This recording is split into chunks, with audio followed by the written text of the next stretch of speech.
I have many questions.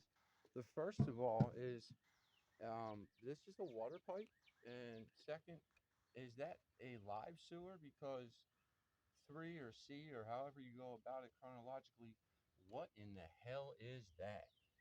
I've never seen any plumbing that has some kind of cement over a black pipe. It looks like it's putting fumes into my house to kill me. I'm getting your input. Any plumbers out there, please let me know. Subscribe, and we will put crazy stuff going on.